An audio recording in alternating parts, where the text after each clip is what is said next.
जय माता दी। प्यारे भक्तों, आज आप सभी श्रवण करेंगे गुप्त नवरात्रि के अंतिम दिन 10 महाविद्याओं की संपूर्ण कथा एक साथ। प्रेम से बोलिए 10 महाविद्याओं की जय। माता रानी कथा कहने वाले सुनने वाले सभी भक्तों की हर मनोकामना को पूर्ण करे।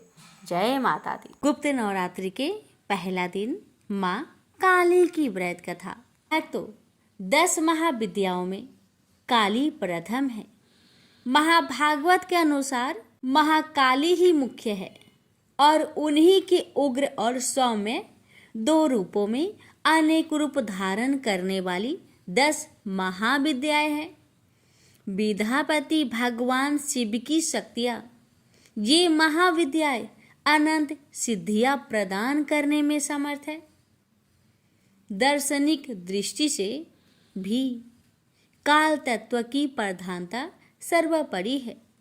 इसलिए महाकाली या काली ही समस्त विद्याओं की आदि है, अर्थात उनकी विधामयी विभूतियां ही महाविद्याएं हैं। ऐसा लगता है कि महाकाल की प्रियतमा काली ही अपने दक्षिण और वाम रूपों में 10 महाविद्याओं के नाम से विख्यात हुई। बृहनील तंत्र में कहा गया है कि रक्त और कृष्ण भेद से काली ही 2 रूपों में अधिष्ठित है। कृष्ण का नाम दक्षिणा और रक्त वर्ण का नाम सुंदरी है। कालिका पुराण में कथा आती है कि एक बार हिमालय पर अवस्थित मतंग मुनि के आश्रम में जाकर देवताओं ने महामाया की स्तुति की। स्तुति से प्रसन्न होकर मतंग वनिता के रूप में भगवती ने देवताओं को दर्शन दिया और पूछा कि तुम लोग किसकी स्तुति कर रहे हो। उसी समय देवी के शरीर से काले पहाड़ के समान वर्ण वाली एक और दिव्य नारी का प्रकट हुआ। उस महातेजस्वी ने स्वयं ही देवताओं की ओर से उत्तर दिया कि ये लोग मेरा ही स्तवन कर रहे हैं। वे काजल के समान कृष्णा थी, इसलिए उनका नाम काली पड़ा। दुर्गा सप्तशती के अनुसार एक बार शुभ निशुंभ अत्याचार से व्यथित होकर देवताओं ने हिमालय पर जाकर देवी सूक्त से देवी की स्तुति की। तब गौरी की देह से कोशिका की प्रकट हुआ। कोशिका के अलग होते ही अम्बा पार्वती का स्वरूप कृष्ण हो गया, जो काली नाम से विख्यात हुई। काली को नील रूपा होने के कारण तारा भी कहते हैं। नारद पंचरात्र के अनुसार एक बार काली के मन में आया कि वे पुनः गौरी हो जाए। यह सोचकर वे अंतर ध्यान हो गई। शिव जी ने नारद जी से उनका पता पूछा। नारद जी ने उनसे सुमेरु के उत्तर में देवी के प्रत्यक्ष उपस्थित होने की बात कही। शिव जी की प्रेरणा से नारद जी वहां गए। उन्होंने देवी से शिव जी के साथ विवाह का प्रस्ताव रखा। प्रस्ताव सुनकर देवी क्रोध हो गई और उनकी देह से एक अन्य षोडशी विग्रह प्रकट हुआ और उससे छाया विग्रह त्रिपुर भैरवी का प्रकट हुआ। काली की उपासना में संप्रदायगत भेद है। प्राय 2 रूपों में इनकी उपासना का प्रचलन है। भाव बंधन मोचन में काली की उपासना सर्वोत्कृष्ट कही गई है। शक्ति साधन के 2 पीठों में काली की उपासना श्याम पीठ पर करने योग्य है। भक्ति मार्ग में तो किसी भी रूप में उन महामाया की उपासना फलप्रदा है, पर सिद्धि के लिए उनकी उपासना वीर भाव से की जाती है।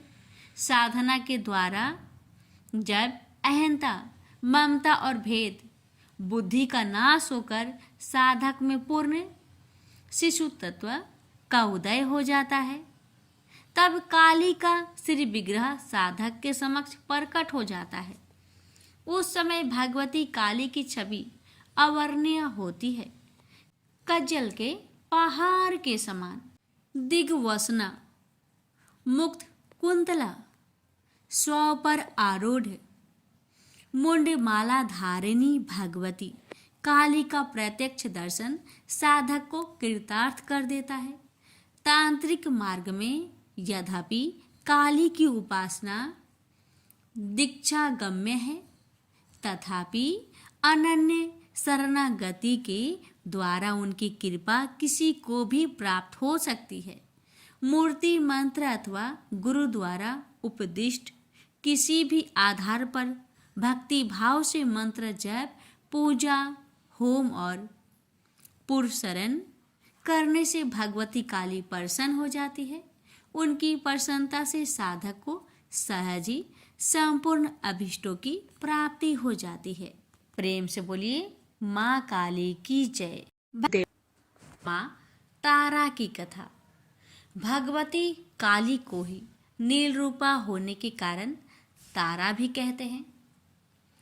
वचनांतर से तारा नाम का रहस्य ये भी है कि ये सर्वदा मोक्ष देने वाली, तारने वाली है, इसलिए इन्हें तारा कहते हैं।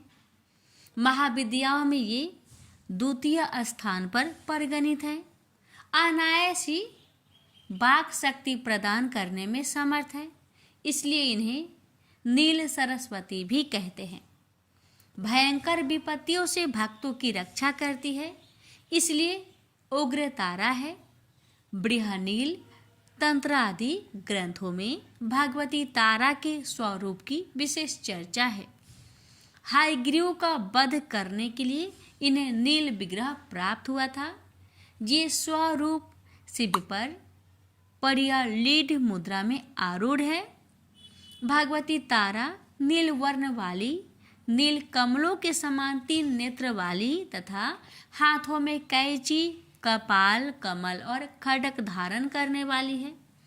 ये व्याघ्र चर्म से विभूषिता तथा कंठ में मुंडमाला धारण करने वाली है। शत्रुनाश, वाक शक्ति की प्राप्ति तथा भोग मोक्ष की प्राप्ति के लिए तारा अथवा उग्र तारा की साधना की जाती है। रात्रि देवी की स्वरूपा शक्ति तारा महाविद्याओं में अद्भुत प्रभाव वाली और सिद्धि की आदि शास्त्री देवी कही गई है। भगवती तारा के 3 रूप है, तारा, एक जटा और नील सरस्वती। तीनों रूपों के रहस्य, कार्य, कलाप तथा ध्यान परस्पर भिन्न है, किंतु भिन्न होते हुए भी सबकी शक्ति समान और एक है। भगवती तारा की उपासना मुख्य रूप से तंत्रोक्त पद्धति से होती है, जिसे आगमोक्त पद्धति भी कहते हैं।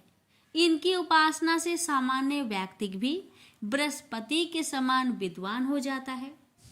भारत में सर्वप्रथम महर्षि वशिष्ठ ने तारा की आराधना की थी, इसलिए तारा को वशिष्ठा राधिता तारा भी कहा जाता है। वशिष्ठ ने पहले भगवती तारा की आराधना वैदिक रीति से करनी प्रारंभ की। जो सफल ना हो सके, उन्हें अदृश्य शक्ति से संकेत मिला कि वे तांत्रिक पद्धति के द्वारा, जिसे चीनाचारा कहा जाता है, उपासना करें। जब वशिष्ठ ने तांत्रिक पद्धति का आश्रय लिया, तब उन्हें सिद्धि प्राप्त हुई। यह कथा आचार तंत्र में वशिष्ठ मुनि की आराधना उपाख्यान में वर्णित है। इससे यह सिद्ध होता है कि पहले चीन, तिब्बत, लद्दाख आदि में तारा की उपासना प्रचलित थी। तारा का प्रादुर्भाव मेरु पर्वत के पश्चिम भाग में चोलना नाम की नदी के या चोलत सरोवर के तट पर हुआ था, ऐसे कि स्वतंत्र तंत्र में वर्णित है। महाकाल संहिता के कालाखंड में तारा रहस्य वर्णित है, जिसमें तारा रात्रि में तारा की उपासना का विशेष महत्व है। चैत्र शुक्ल नवमी की रात्रि तारा रात्रि कहलाती है। बिहार के सहरसा जिले में प्रसिद्ध महिषी ग्राम में उग्र तारा का सिद्धपीठ विद्यमान है। वहाँ तारा, एक जटा तथा नील सरस्वती की 3 मूर्तियाँ एक साथ है। मध्य में बड़ी मूर्ति तथा दोनों तरफ छोटी मूर्तियां हैं। कहा जाता है कि महर्षि वशिष्ठ ने यही तारा की उपासना करके सिद्धि प्राप्त की थी। तंत्र शास्त्र के प्रसिद्ध ग्रंथ महाकाल संहिता के गुहा काली खंड में महाविद्याओं की उपासना का विस्तृत वर्णन है। उसके अनुसार तारा का रहस्य अत्यंत चमत्कारजनक है। प्रेम से बोलिए जय माँ तारा। छिन्नमस्ता माता जी की दिव्य कथा। परिवर्तनशील जगत का अधिपति कमंद है और उसकी शक्ति ही छिन्नमस्ता है। विश्व की वृद्धि ह्रास तो सदैव होती रहती है। जब ह्रास की मात्रा कम और विकास की मात्रा अधिक होती है तब भुवनेश्वरी का प्रकट्य होता है। इसके विपरीत जब निर्गम अधिक और आगम कम होता है तब छिन्न मस्तका का प्राधान्य होता है। भगवती छिन्न मस्तका स्वरूप अत्यंत ही गोपनीय है। इसे कोई अधिकारी साधक ही जान सकता है। महाविद्याओं में इनका तीसरा स्थान है। इनके प्रादुर्भाव की कथा इस प्रकार है। एक बार भगवती भवानी अपनी सहचरी जया और विजया के साथ मंदाकिनी में स्नान करने के लिए गई। स्नान उपरांत क्षुधाग्नि से पीड़ित होकर वे कृष्ण वर्ण की हो गई। उसी समय उनकी सहचरियों ने भी उनसे कुछ भोजन करने के लिए मांगा। देवी ने उनसे कुछ समय प्रतीक्षा करने के लिए कहा।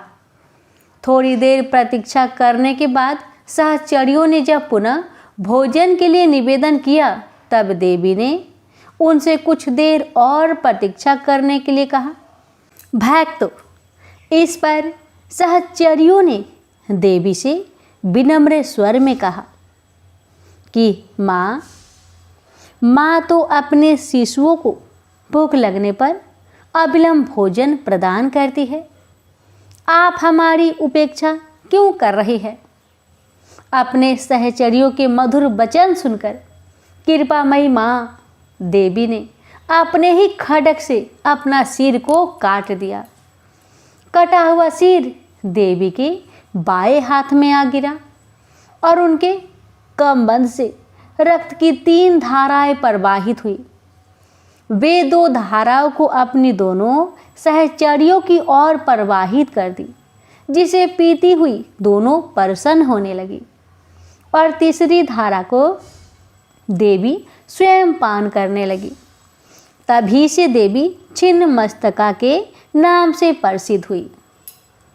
ऐसा विधान है कि आधी रात अर्थात चतुर्थ संध्या काल में छिन्न मस्ता की उपासना से साधक को सरस्वती सिद्ध हो जाती है।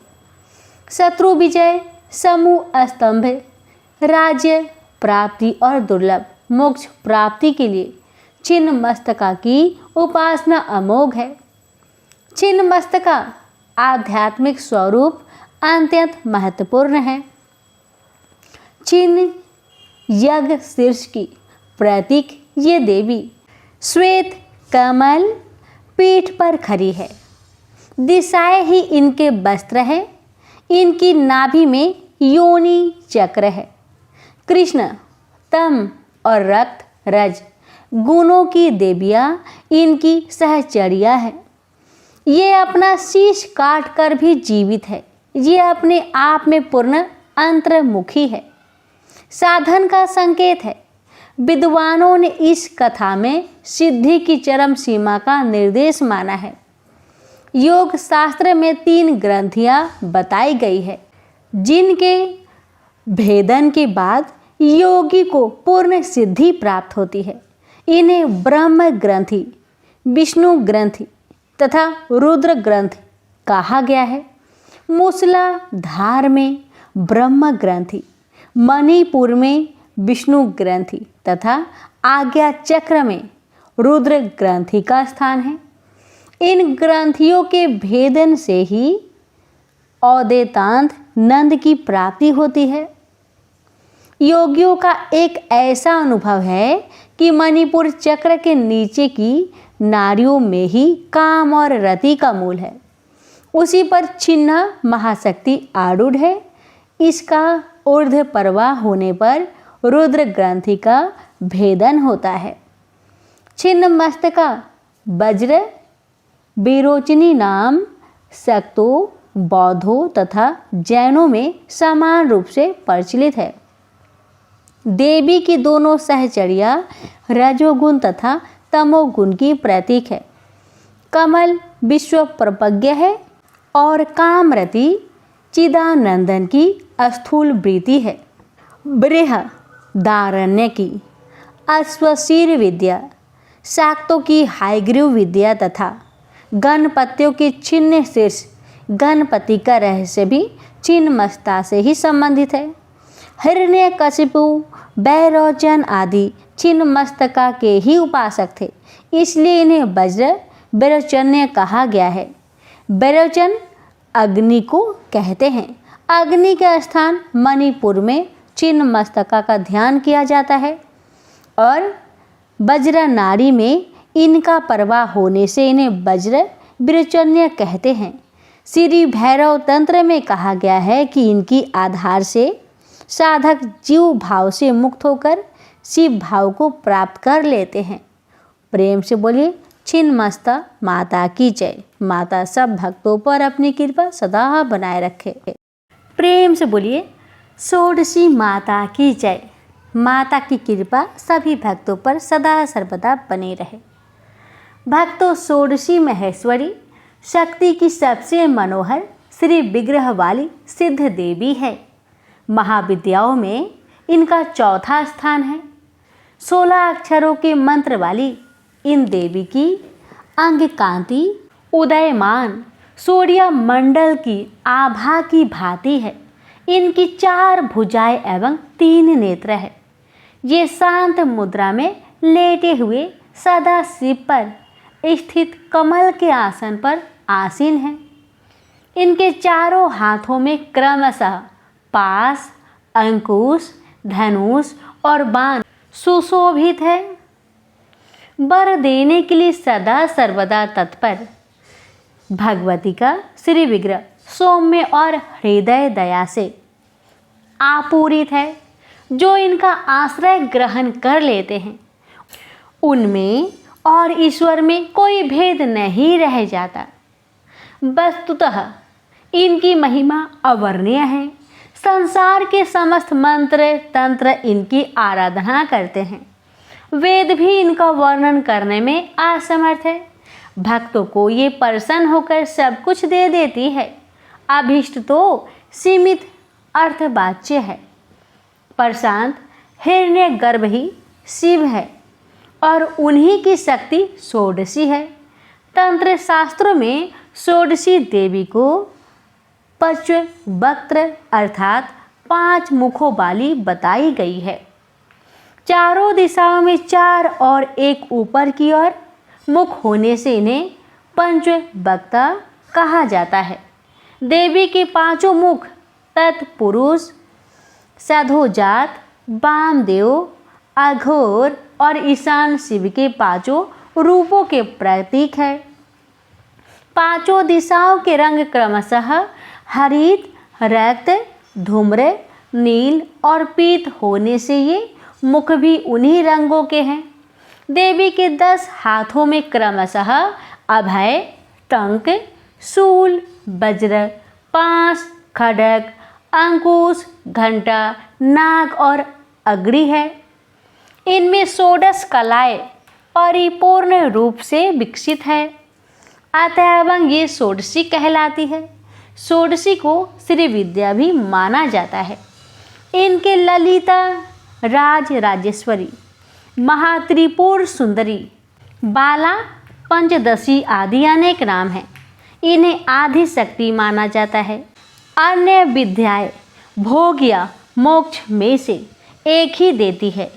ये अनेक उपासक को भुक्ति और मुक्ति दोनों प्रदान करती है। इनके स्थूल, सूक्ष्म पर तथा तूर्य 4 रूप है।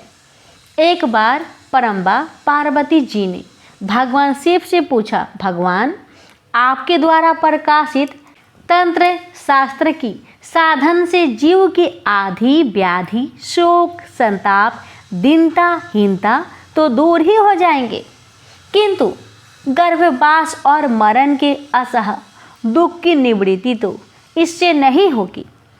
कृपा करके इस दुख से निवृत्ति और मोक्ष पद की प्राप्ति का कोई उपाय बतलाइए। परम कल्याणमयी परम्बा के अनुरोध पर भगवान शंकर ने षोडशी श्री विद्या साधना प्रणाली को प्रकट किया।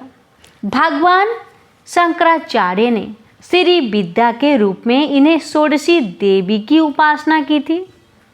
इसलिए आज भी सभी शंकर पीठ में भगवती षोडशी राजराजेश्वरी त्रिपुर सुंदरी की श्री यंत्र के रूप में आराधना चली आ रही है। भगवान शंकराचार्य ने सौंदर्य लहरी में षोडशी श्री विद्या की स्तुति करते हुए कहा कि अमृत के समुद्र में एक मणि का द्वीप है जिसमें कल्प वृक्षों की बारी है, 9 रत्नों की 9 परकोटे हैं। उन वन में चिंतामणि से निर्मित महल में ब्रह्ममयी सिंहासन है जिसमें पंचकृत्य के देवता ब्रह्मा विष्णु रुद्र और ईश्वर आसन के पाए हैं और सदाशिव फलक है। सदाशिव के नाभि से निर्गत कमल पर विराजमान भगवती षोडशी त्रिपुर सुंदरी का जो ध्यान करते हैं वो धन्य है। भगवती के प्रभाव से उन्हें भोग और मोक्ष दोनों सहज ही उपलब्ध हो जाते हैं। भैरव यामल तथा शक्ति लहरी में इनकी उपासना का विस्तृत परिचय मिलता है। दुर्वासा इनके परमाराधक थे। इनकी उपासना श्री चक्र में होती है। प्रेम से बोलिए षोडशी मैया की जय। माता रानी की कृपा सभी भक्तों पर सदा बनी रहे। जय माता दी। माँ भुवनेश्वरी की व्रत कथा। भक्तों, देवी भागवत में वर्णित मणि द्वीप की आदि शास्त्री देवी हालेखा ही मंत्र की स्वरूपा शक्ति और सृष्टि क्रम में महालक्ष्मी स्वरूपा आदि शक्ति भगवती भुवनेश्वरी भगवान शिव के समस्त लीला विलास की सहचरी है। जगदम्बा भुवनेश्वरी का स्वरूप सौम्य और अंग कांति अरुण है। भक्तों को अभय और समस्त सिद्धियां प्रदान करना इनका स्वाभाविक गुण है। 10 महाविद्याओं में ये 5वें स्थान पर परगणित है। देवी पुराण के अनुसार मूल प्रकृति का दूसरा नाम ही भुवनेश्वरी है। ईश्वर रात्रि में जब ईश्वर के जगद्रूप व्यवहार का लोप हो जाता है उस समय केवल ब्रह्म अपनी अव्यक्त प्रकृति के साथ शेष रहता है। तब ईश्वर रात्रि की आदि शास्त्री देवी भुवनेश्वरी कहलाती है। अंकुश और पास इनके मुख्य आयुध है। अंकुश नियंत्रण का प्रतीक है और पास राग अथवा आसक्ति का प्रतीक है। इस प्रकार सर्वरूपा मूल प्रकृति ही भुवनेश्वरी है, जो विश्व को वमन करने के कारण वामा शिवमयी होने से ज्येष्ठा तथा कर्म नियंत्रण फलदान और जीवों को दंडित करने के कारण रौद्री कही जाती है। भगवान शिव का वाम भाग ही भुवनेश्वरी कहलाता है। भुवनेश्वरी के संग से ही भुवनेश्वर सदाशिव को सर्वेश होने की योग्यता प्राप्त होती है। महानिर्वाण तंत्र के अनुसार संपूर्ण महाविद्याएं भगवती भुवनेश्वरी की सेवा में सदा संलग्न रहती है।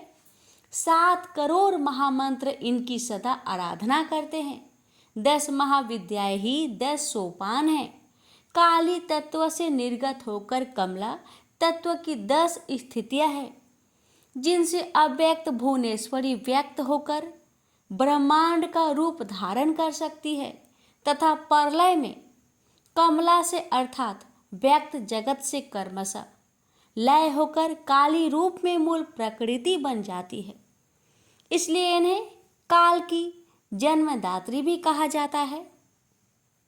दुर्गा सप्तशती के 11वें अध्याय के मंगलाचरण में भी कहा गया है कि मैं भुवनेश्वरी देवी का ध्यान करता हूँ। उनके श्री अंगों की शोभा प्रतः काल के सूर्य देव के समान अरुणाभ है। उनके मस्तक पर चंद्रमा का मुकुट है। तीनों नेत्रों से युक्त देवी के मुख पर मुस्कान की छटा छाई रहती है। उनके हाथों में पास, अंकुश, वरद एवं अभय मुद्रा शोभा पाते हैं।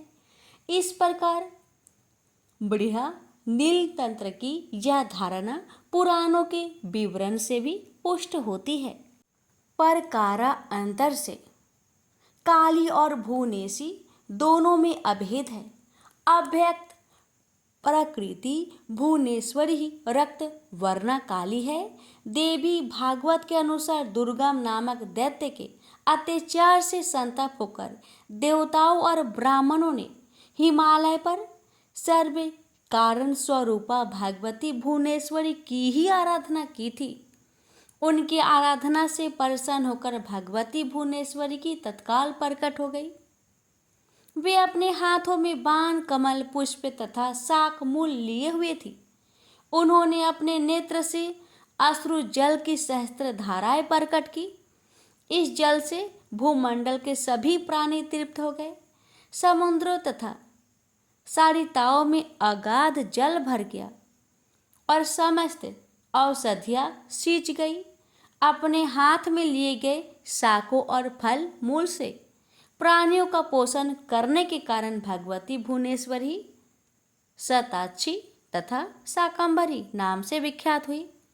इन्होंने ही दुर्गम सुर को युद्ध में मारकर उसके द्वारा अपहत वेदों को देवताओं को पुनः सौंपा था।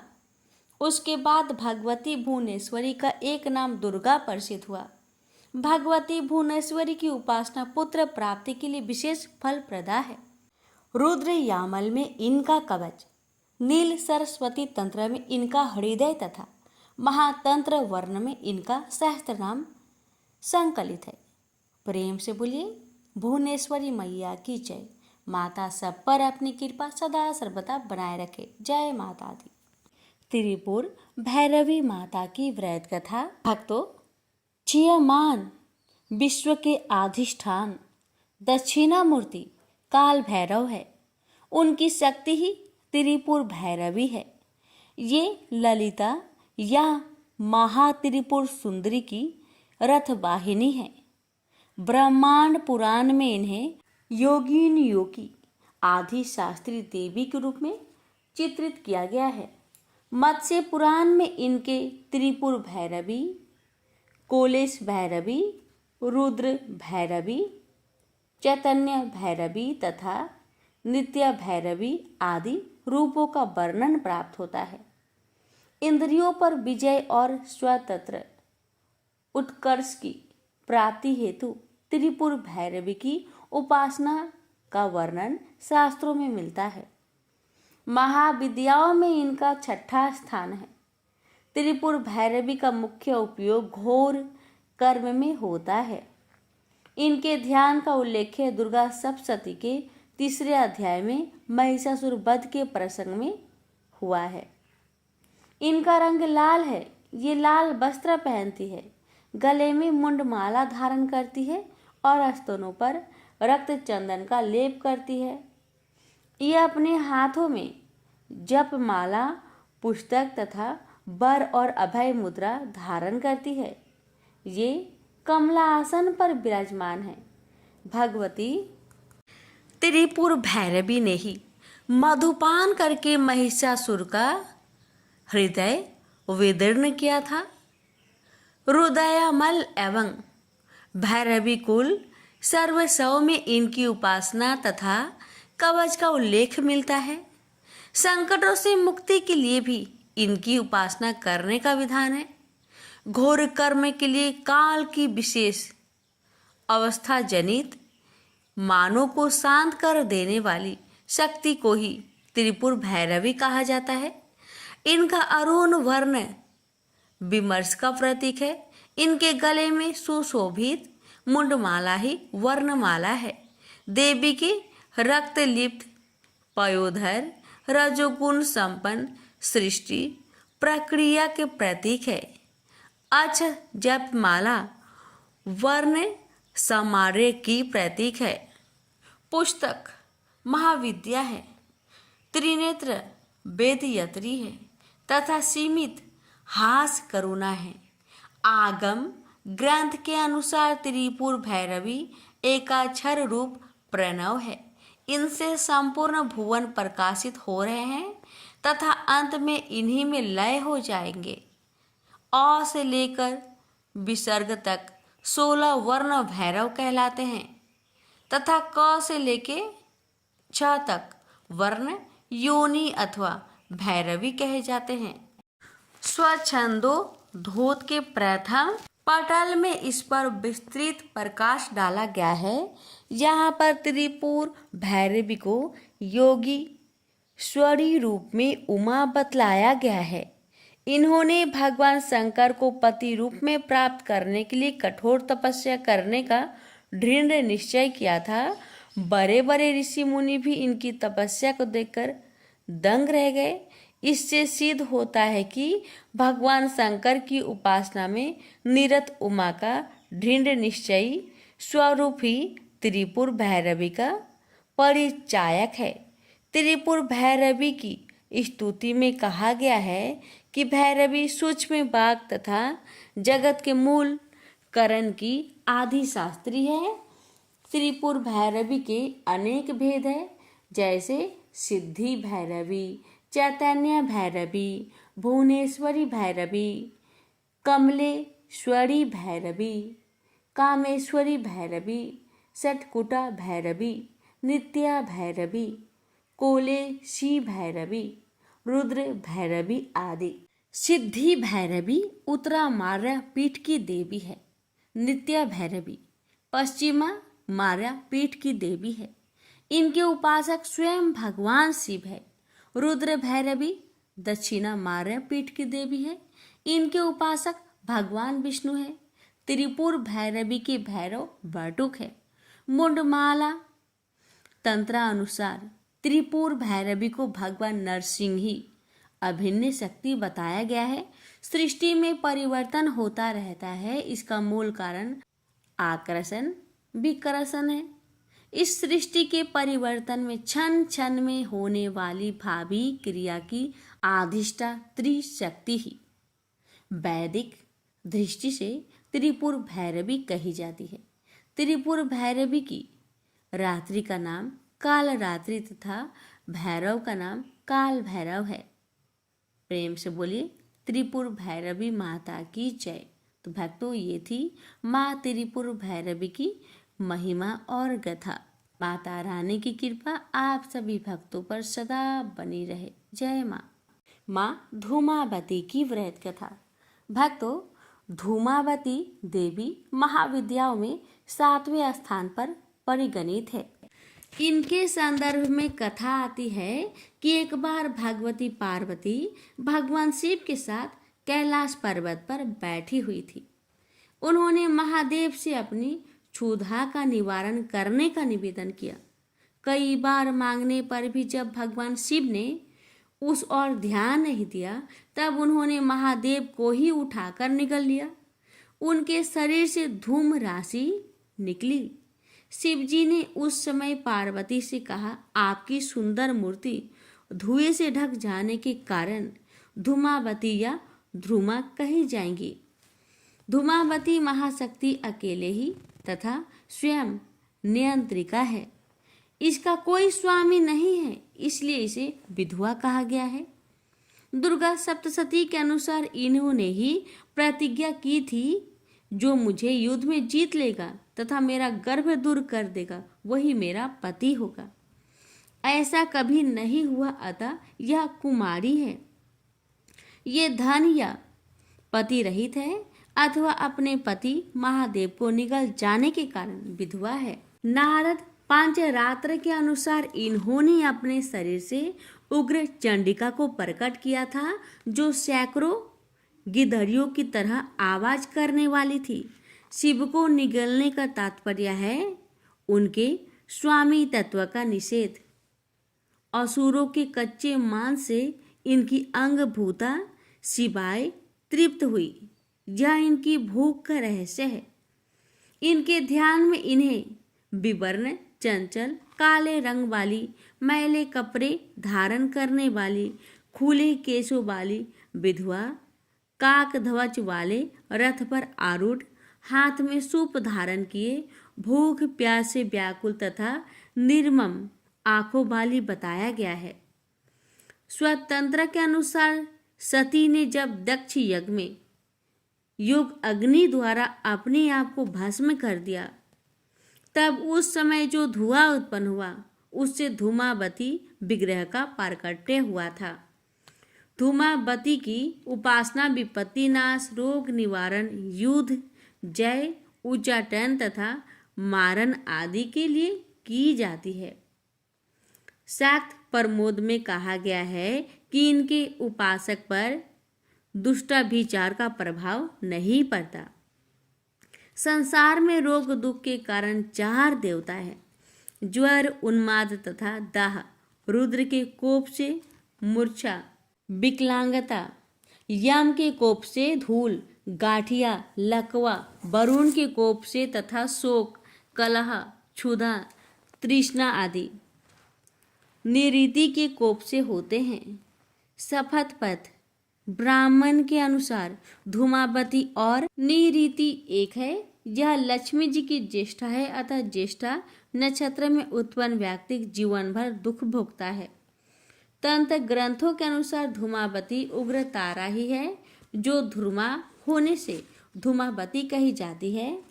दुर्गा सप्तशती में बाभ्रवी और तामसी नाम से इन्हीं की चर्चा की गई है। ये परेशान होकर रोग और शोक को नष्ट कर देती है तथा कुपित होने पर समस्त सुखों और कामनाओं को नष्ट कर देती है। इनकी शरणागति से विपत्ति नाश तथा संपन्नता प्राप्त होती है। ऋग वेदोक्त रात्रि सूक्त में इन्हें सूत्रा कहा गया है। सूत्रा का अर्थ सुखपूर्वक तारने योग्य है। तारा या तारणी को इनका पूर्व रूप बतलाया गया है, इसलिए आगमों में इन्हें अभाव और संकटों को दूर कर सुख प्रदान करने वाली भूति कहा गया है। धूमावती स्थिर प्रज्ञता की प्रतीक है। इनका काक ध्वज वासनाग्रस्त मन है, जो निरंतर अतृप्त रहता है। जीव की दीनावस्था, भूख प्यास, कलह, दरिद्रता आदि इसकी क्रियाएं है, अर्थात वेद की शब्दावली में धूमावती कद्रु है, जो वृतासुर आदि को पैदा करती है। प्रेम से बोलिए जय माता दी। माता सभी भक्तों पर सदा कृपा बनाए रखे। जय माँ। बगलामुखी माता की कथा। व्याष्टि रूप में शत्रुओं को नष्ट करने की इच्छा रखने वाली तथा समिष्ट रूप में परमात्मा की संहार शक्ति ही बगला है। पीताम्बरा विधा के नाम से विख्यात बगलामुखी की साधना प्राय शत्रु भय से मुक्ति और वाक सिद्धि के लिए की जाती है। इनकी उपासना में हरिद्रा माला, पीत पुष्प एवं पीत वस्त्र का विधान है। महाविद्याओं में इनका 8वां स्थान है। इनके ध्यान में बताया गया है कि ये सुधा समुद्र के मध्य में स्थित मणिमयी मंडप में रक्तमयी सिंहासन पर विराज रही है। ये पीत वर्ण के वस्त्र, पीत आभूषण तथा पीले पुष्पों की ही माला धारण करती है। इनके एक हाथ में शत्रु की जिह्वा और दूसरे हाथ में मुदर है। स्वतंत्र के अनुसार भगवती बगलामुखी के प्रादुर्भाव की कथा इस प्रकार है। सतयुग में संपूर्ण जगत को नष्ट करने वाला भयंकर तूफान आया। प्राणियों के जीवन पर आए संकटों को देखकर भगवान महाविष्णु चिंतित हो गए। वे सौराष्ट्र देश में हरिद्रा सरोवर के समीप जाकर भगवती को प्रसन्न करने के लिए तप करने लगे। श्री विद्या ने उस सरोवर से बगलामुखी रूप में प्रकट होकर उन्हें दर्शन दिया तथा विध्वंसकारी तूफान का तुरंत शतमभन कर दिया। बगलामुखी महाविद्या भगवान विष्णु के तेज से युक्त होने के कारण वैष्णवी है। मंगलवार युक्त चतुर्दशी की अर्धरात्रि में इनका प्रादुर्भाव हुआ था। इस विद्या का उपयोग देवी प्रकोप की शांति, धन्य धान्य के लिए पौष्टिक कर्म एवं अभिचारिक कर्म के लिए भी होता है। यह भेद केवल प्रधानता के अभिप्राय से है, अन्यथा इनकी उपासना भोग और मोक्ष दोनों की सिद्धि के लिए की जाती है। युजवेद की काठक संहिता के अनुसार 10 दिशाओं को प्रकाशित करने वाली सुंदर स्वरूप धारिणी विष्णु पत्नी त्रिलोक जगत की ईश्वरी मानवता कही जाती है। अस्तंभ कारिणी शक्ति व्यक्त और अव्यक्त सभी पदार्थों की स्थिति का आधार पृथ्वी रूपा शक्ति है। बगला उसी अस्तंभ शक्ति की आदिशास्त्री देवी है। शक्ति रूपा बगला की स्तंभ शक्ति से धूलोक वृष्टि प्रदान करता है। उसी से आदि मंडल ठहरा हुआ है और उसी से स्वर्गलोक भी स्तंभित है। भगवान श्री कृष्ण ने भी गीता में वृष्टि भया मिद कृष्ण में कांसेन स्थितो जगत कहकर उसी शक्ति का समर्थन किया है। तंत्र में वही स्तंभ शक्ति बगलामुखी के नाम से जानी जाती है। श्री बगलामुखी को ब्रह्म शस्त्र के नाम से भी जाना जाता है। ऐहिक या परलौकिक देश अथवा समाज में दुखद अरिष्टों के दमन और शत्रुओं के समन में बगलामुखी के समान कोई तंत्र नहीं है। चिरकाल से साधक इन्हीं महादेवी की आश्रय लेने आ रहे हैं। इनके बड़वा मुखी, जात वेद मुखी, उल्कामुखी, ज्वालामुखी तथा बृहद भानुमुखी 5 मंत्र भेद है। कुंडिका तंत्र में बगलामुखी के जप के विधान पर विशेष प्रकाश डाला गया है। मुंडमाला तंत्र में तो यहाँ तक कहा गया है कि इनकी सिद्धि के लिए नक्षत्र आदि विचार और काल शोधन की भी आवश्यकता नहीं है। बगला महाविद्या ऊर्ध्वमार्या के अनुसार ही उपायस है। इस आम्राय में शक्ति केवल पूज्य मानी जाती है, भोग नहीं। श्री कुल की सभी महाविद्याओं की उपासना गुरु के सानिध्य में रहकर सतर्कता पूर्वक सफलता की प्राप्ति होने तक करते रहना चाहिए। इसमें ब्रह्मचर्य का पालन और बाहर भीतर की पवित्रता अनिवार्य है। सर्वप्रथम ब्रह्मा जी ने बगला महाविद्या की उपासना की थी। ब्रह्मा जी ने इस विद्या का उपदेश सनकादिक मुनियों को दिया। सनत कुमार ने देवऋषि नारद को और नारद ने सांख्यन नामक परमहंस को इसका उपदेश किया।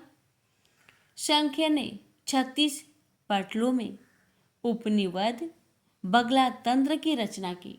बगलामुखी के दूसरे उपासक भगवान विष्णु और तीसरे उपासक परशुराम हुए तथा परशुराम ने यह विद्या आचार्य द्रोण को बताई। प्रेम से बोलिए जय माता दी। माता रानी सभी भक्तों पर अपनी कृपा सदा बनाए रखे। माँ मातंगी की कथा। मातंग शिव का नाम है। इनकी शक्ति मातंगी है। मातंगी के ध्यान में बताया गया है कि ये श्याम वर्ण है और चंद्रमा को मस्तक पर धारण की हुई है। भगवती मातंगी त्रिनेत्र रक्तमय सिंहासन पर आसीन, नील कमल के समान कांति वाली तथा राक्षस समूह रूप आरण्य को भस्म करने में दावानल के समान है। इन्होंने अपनी 4 भुजाओं में पास, अंकुश, खेटक और खड्ग धारण किया है। ये असुरों को मोहित करने वाली एवं भक्तों को अभिष्ट फल देने वाली है।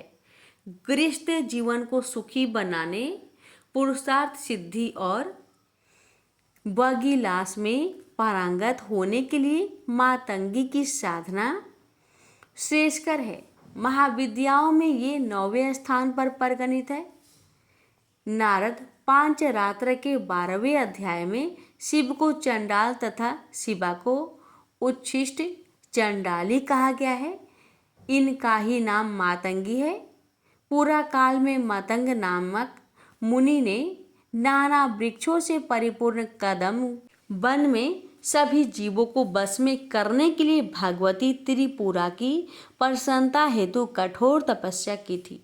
उस समय त्रिपुरा के नेत्र उत्पन्न तेज ने एक श्यामल नारी विग्रह रूप धारण कर लिया।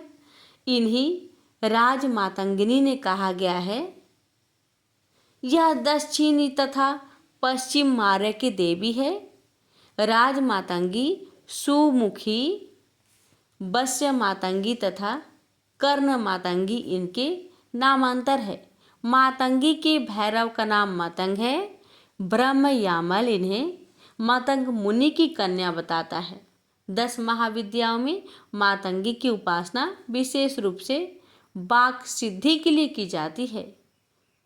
पुरुषचर्य वर्ण में कहा गया है, आज बच्चे महादेवी मातंगी सर्व सिद्धिदाम अस्य सेवन मात्रेन वाक सिद्धिं लभते ध्रुवम्।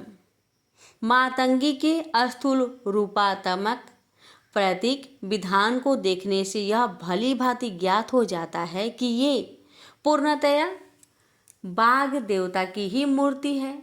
मातंगी का श्याम वर्ण परावाक बिंदु है। उनका त्रिनयन सूर्य, सोम और अग्नि है। उनकी 4 भुजाएं 4 वेद हैं। पास अविद्या है, अंकुश विद्या है, कर्म राशि दंड है, शब्द स्पर्श आदि गुण कृपान है। अर्थात पंचभूतात्मक सृष्टि के प्रतीक है।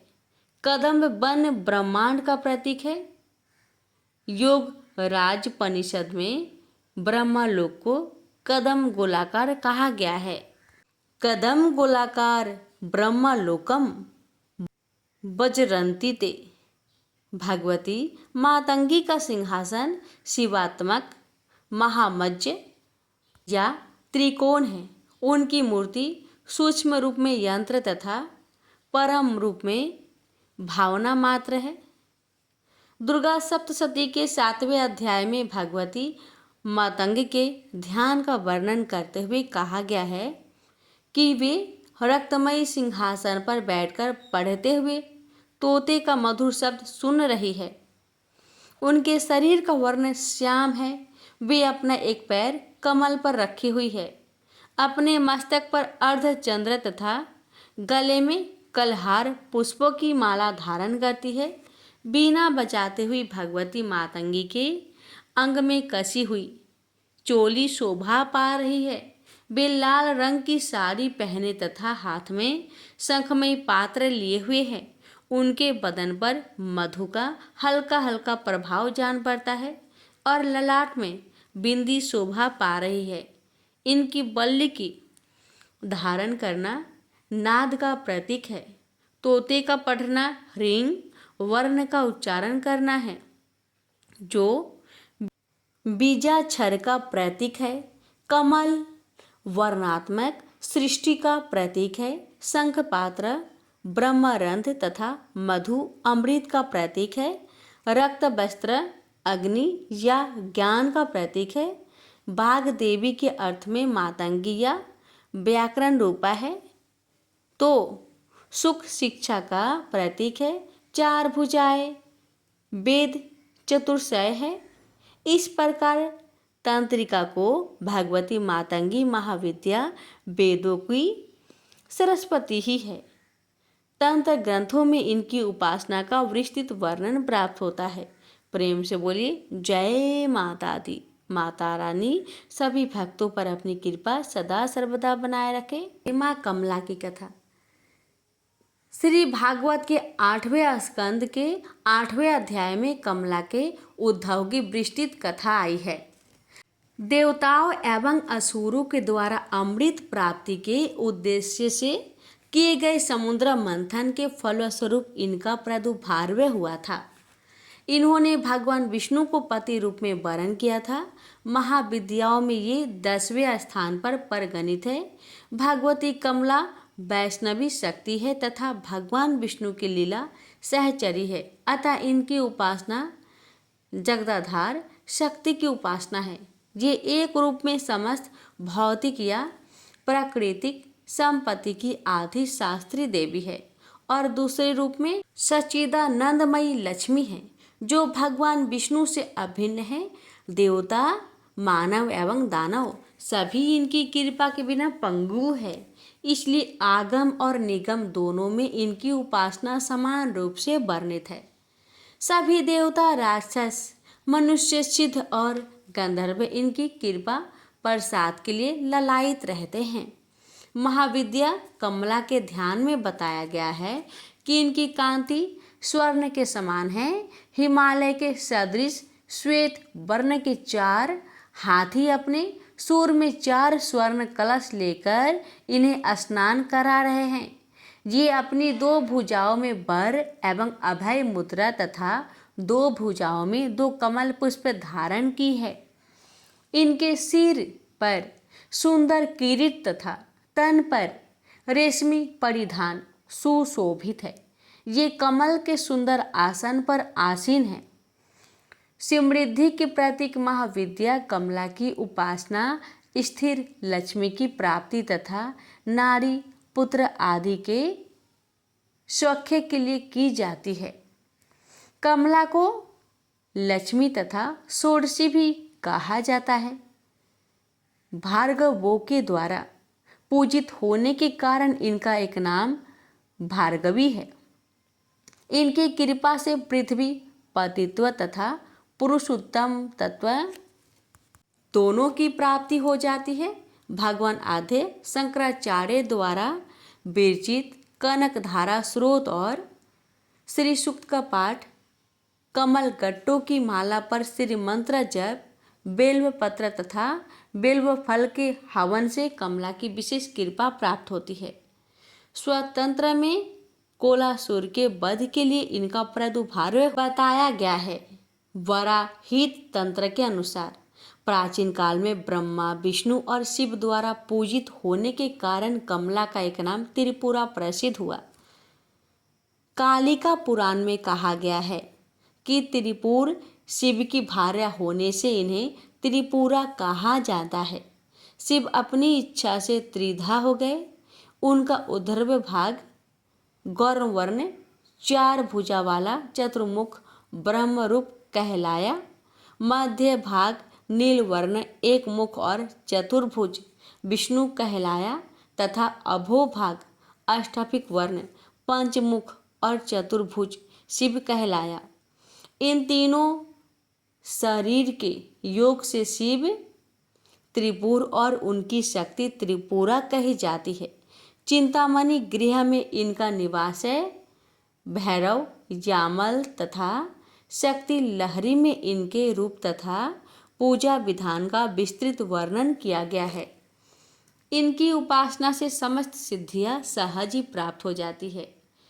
पुरुष सूक्त में श्री च ते लक्ष्मी च पत्नियां कहकर कमला को परम पुरुष भगवान विष्णु की पत्नी बतलाया गया है।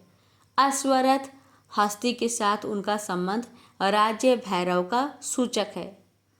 पद्म स्थित होने तथा पद्म वर्णा होने का भी संकेत श्रुति में है। भगवत शक्ति कमला के 5 कार्य है: तिरोभाव, सृष्टि, स्थित, संहार और अनुग्रह। भगवती कमला स्वयं कहती है कि नित्य निर्दोष परमात्मा नारायण के सब कार्य में मैं स्वयं करती हूँ। इस प्रकार काली से लेकर कमला तक 10 महाविद्याएं सृष्टि और व्यष्टि, गति, स्थिति, विस्तार, भरण पोषण, नियंत्रण, जन्म मरण, उन्नति अवनति, बंधन तथा मोक्ष की अवस्थाओं की प्रतीक है। ये अनेक होते हुए भी वस्तुतः परमात्मा की एक ही शक्ति है। प्रेम से बोलिए जय माता दी। माता रानी सभी भक्तों पर अपनी कृपा सदा सर्वदा बनाए रखे। अगर हमसे कोई अनजाने में भूल हुई हो उसे क्षमा करें और अपनी कृपा सभी भक्तों पर मुझ पर सदा बनाए रखे। जय माता दी। जो भी श्रद्धा से इन कथाओं को सुनता है उस पर माँ भगवती की कृपा बनी रहती है। प्रेम से बोलिए जय माता दी।